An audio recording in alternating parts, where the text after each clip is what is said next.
ৰাজনৈতিক দলত যোগদান কৰাটো অসমীয়া সেলিব্ৰিটিৰ এটা ট্ৰেন্ড হৈ গৈছে। তাৰ মাজতে এগৰাকী সেলিব্ৰিটি প্ৰায় চৰ্চাত থাকে। ৰাজনৈতিক দলত যোগদান কৰিব নেকি বুলিও ৰাইজৰ মনত প্ৰশ্ন উদয় হয়। ৰাজনৈতিক দলত যোগদান কৰিব নেকি বৰষাই? কি ক'লে এই সন্দৰ্ভত? সঁচাকৈ ৰাজনীতিলৈ যোৱাৰ মন মিলিছে নেকি? মানে মোৰ এইটো অনুভৱ যে আজি শিল্পী হিচাপে মোক যেনেকৈ অসমৰ সমূহ ৰাইজে ভাল পায়, কাইলৈ ৰাজনীতিত কোনো এটা দলত সোমোৱাৰ লগে লগে মোক জানো এই 100% অসমৰ ৰাইজে যেনেকৈ ভাল পায় তেনেকৈ ভাল পাব জানো। অসমৰ জনপ্ৰিয় অভিনেত্ৰী বৰষাৰাণী বিষয়াক লৈ প্ৰায়ে এটা চৰ্চা হয়। ৰাজনীতিলৈ মন মিলিছে নেকি বুলিও বহুৱে আলোচনা কৰে। চৰ্চাটো থাকে জনপ্ৰিয় অভিনেত্ৰীগৰাকী। কিন্তু বৰষাই এই বিষয়ে সামাজিক মাধ্যমত কোৱা এটা মন্তব্যৰ পৰাই বহু কথা প্ৰকাশ পাইছে। কিন্তু সামাজিক মাধ্যমত কি কৈছিল বৰষাই? গতিকে এতিয়া মই সদ্যহতে শিল্পী হৈ থাকিব বিচাৰো। ভৱিষ্যতৰ কথা আমিও নাজানো, ময়ো দেখা নাই, আমি কোনেও নাজানো আমাৰ কাইলৈ দিনটোত কি হ'ব। বৰ্তমান তেনেধৰণৰ কোনো কথা ভবা নাই বুলিও মন্তব্য প্ৰকাশ কৰে বৰষাৰাণী বিষয়াই। নিজৰ ভৱিষ্যতৰ কথা কোনেও নাজানে বুলিও নিজৰ মনৰ ভাৱ প্ৰকাশ কৰিছে।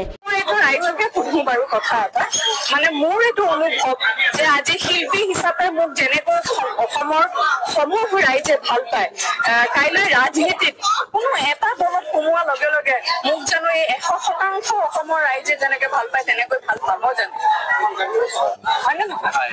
গতিকে এতিয়া মই সদ্যহতে শিল্পী হৈ থাকিব বিচাৰো। ভৱিষ্যতৰ কথা আমিও নাজানো, ময়ো দেখা নাই, আমি কোনেও নাজানো আমাৰ কাইলৈ দিনটোত কি হ'ব।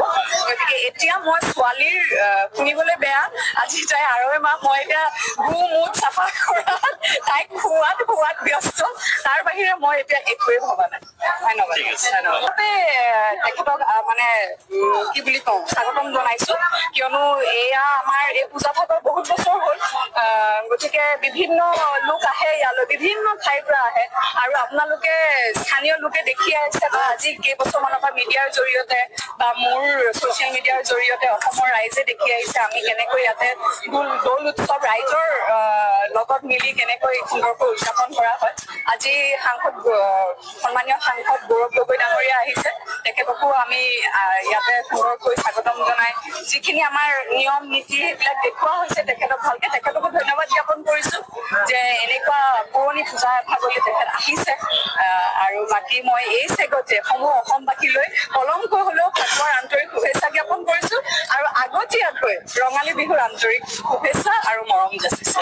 মই এইটো ৰাইজকে সুধো বাৰু কথা এটা, মানে মোৰ এইটো অনুভৱ যে আজি শিল্পী হিচাপে মোক যেনেকৈ অসমৰ সমূহ ৰাইজে ভাল পায়, কাইলৈ ৰাজনীতিত কোনো এটা দলত সোমোৱাৰ লগে লগে মোক জানো এই 100% অসমৰ ৰাইজে যেনেকৈ ভাল পায় তেনেকৈ ভাল পাব জানো, হয় নে নহয়? গতিকে এতিয়া মই সদ্যহতে শিল্পী হৈ থাকিব বিচাৰো। ভৱিষ্যতৰ কথা আমিও নাজানো, ময়ো দেখা নাই, আমি কোনেও নাজানো আমাৰ কাইলৈ দিনটোত কি হ'ব। গতিকে এতিয়া মই ছোৱালীৰ শুনিবলৈ বেয়া, আজি তাই আৰু এমাহ মই এতিয়া মুখ চাফা কৰা, তাইক খোৱাত ব্যস্ত। নিউজ ডেস্ক, টিভি সংবাদ।